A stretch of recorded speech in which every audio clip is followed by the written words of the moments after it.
Yeah, I mean, a lot of the threes they hit in the first half were in transition. I think 5 of the 8 that they hit in the first half were in transition. I think 3 or 4 of those were actually in the fourth quarter.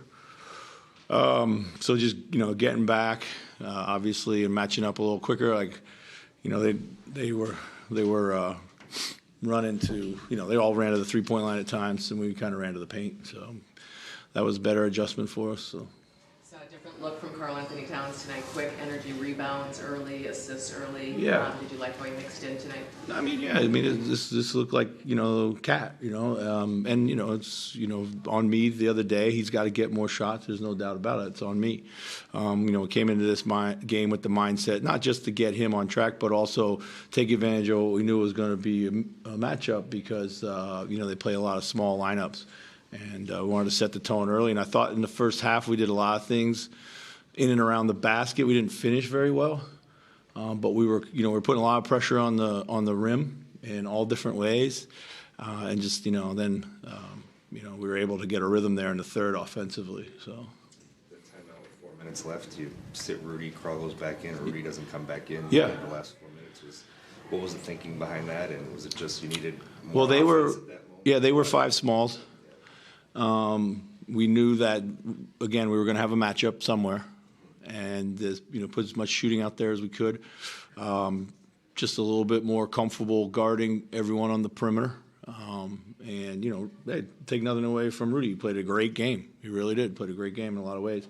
And we have that luxury right now. We have a lot of options to finish games, and we don't always just react to what the other team's doing, but we felt that we had an offensive matchup that we could also exploit. So it seems like you do have 6 players Yeah. kind of that have played in these kind of situations before, Yeah. and you can go back and forth between the 2 of them. Is that kind of a nightly thing now, where whoever the best matchup, whoever's got it going that night is probably going to be the one to close, and there'll be an odd man out, so to speak? yeah, of course. I mean, when you have our starting lineup plus Kyle Anderson, who's been as important as anybody and help us close games, then that's just how it's going to be. And we just got to be able to be prepared for it. And I'm not always going to get it right every night, and sometimes we will get it right. So. That last kind of real offensive possession you had, where Ant drove and got to the basket there. Yeah. Is that kind of what you envisioned, kind of like Karl flashed, got out of the way there? We wanted a what- couple different options on that play, that's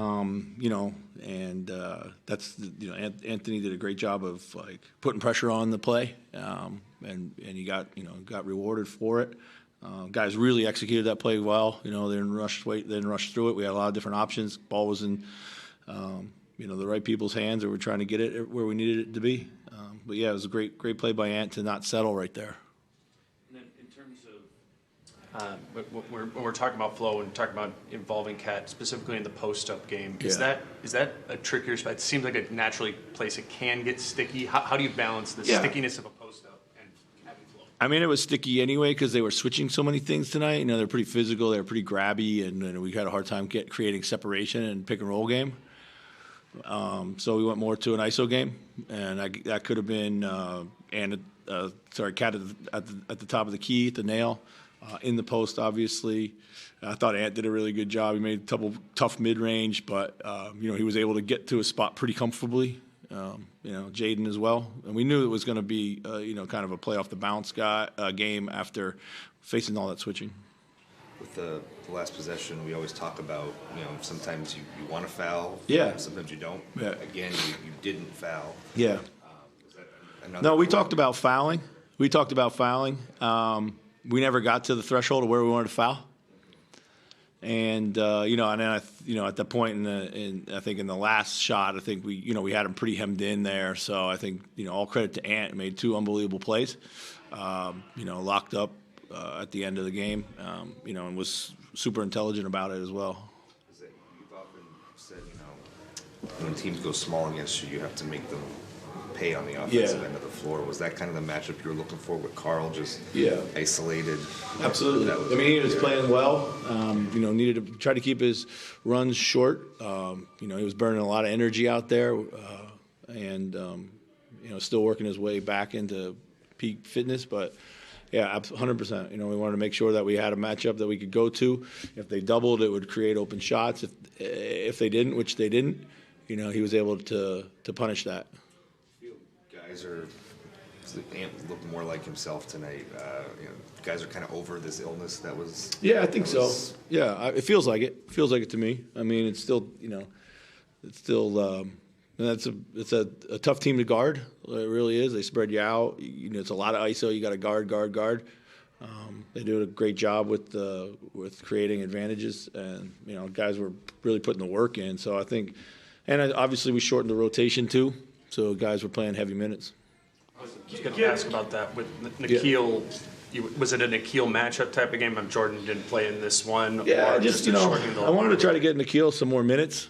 You know, he played 5 or 6 minutes in the last two. It was probably unfair for him.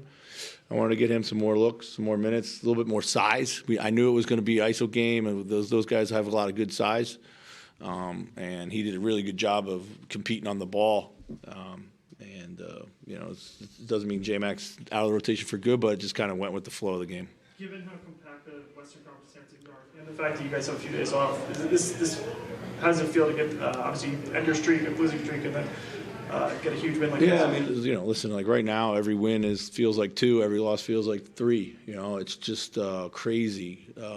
But you know, we had a really tough and bad loss the other night. But we've been able to kind of forget about those things and move on, and they haven't snowballed on us. All credit to our guys there. But yeah, I mean, we desperately needed this game, like come what may. And I never felt like, even when they went on their little run or we were chasing or they're making some threes, I never felt like we weren't doing what we wanted to do, you know. So we knew it was going to be like this.